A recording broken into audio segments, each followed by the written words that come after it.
Segment is sponsored by the West Michigan Home and Garden Show. Is this the summer when you'll plant that luscious vegetable garden and harvest each night's meal? Rebecca Finneran is a horticulture educator from MSU Extension, here to give us the motivation we need to grow a great garden. Good morning. Good morning, Kathy. Good to have you back. Thank you. And good to be talking about gardening when the weather is so crummy and winter Yeah. won't end. You know, even if you just look at a catalog, it just makes you feel so fresh and renewed. Yes. And, you know, even, you know, just to think about growing vegetables and, you know, getting excited for spring, which is one of the things that we really like to promote at the West Michigan Home and Garden Show. Yes. Not only growing healthy vegetables in your home garden, but then also doing it in an environmentally friendly way. Yes, because there are so Yeah. many things, practices that we can take up that will Oh, help in yeah. that regard. It's the getting started that's so difficult for a Right. lot of people, right? I mean, you feel like... Yeah. So MSU Extension has a series of programs that will be presented down at the West Michigan Home and Garden Show, and they're really designed to equip people with the basics. Like, for instance, you know, if you really want to have a vegetable garden, you need to choose a good site. And Such what as? I What do you mean look by for? that is full sun. So we Okay. really underestimate full sun. If you're under a canopy of trees, you are not full sun. Okay. Those poor little veggie plants, you know, eggplants and tomatoes and everything, they need 6 to 8 hours of really big time sun. Okay. So, you know, can we do that? Yeah, absolutely. We have little places in our landscape, maybe some are shady, but we have some sun. So part of it is, you know, setting your expectations that will, of course you can grow vegetables. The question is, where can you grow vegetables? And I Yes. think there are some unexpected locations, like Like what? on your deck.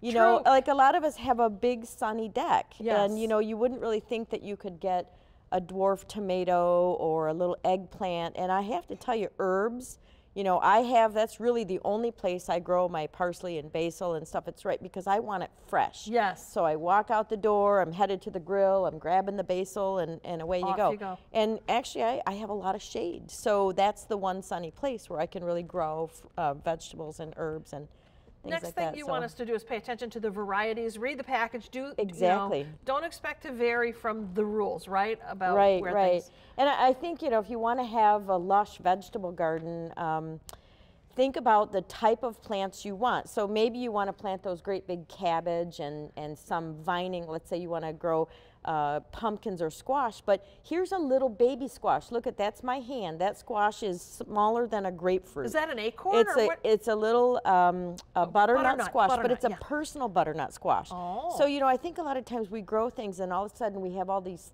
products or these plants at home, and we're thinking, holy mackerel, I have to give all this stuff away because there's so much of it. Yes, yeah. So think about maybe choosing varieties that climb, they go up, you know, you can train them to a space-saving kind of device. Like or, you've got there. Yeah, even like bamboo stakes and things like that. We also try to help people understand about watering. That's a big boo-boo that we make in the garden, is we water at night when we get home from work.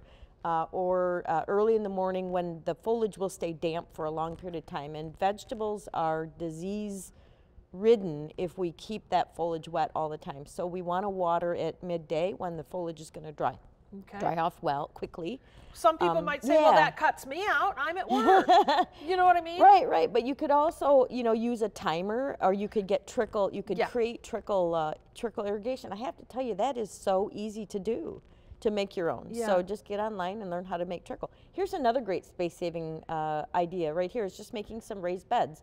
And people think, well, that's not, you know, my grandfather's vegetable garden, but you would not believe how much produce that will produce. So that bean right there went up a little thing called a cattle panel, and I had enough for like 4 people the whole summer. Wow, from that. off that And then plant. also be thinking about ornamental vegetables. One of the sessions at the Home and Garden Show is, you know, make it beautiful. So here's some ornamental beets.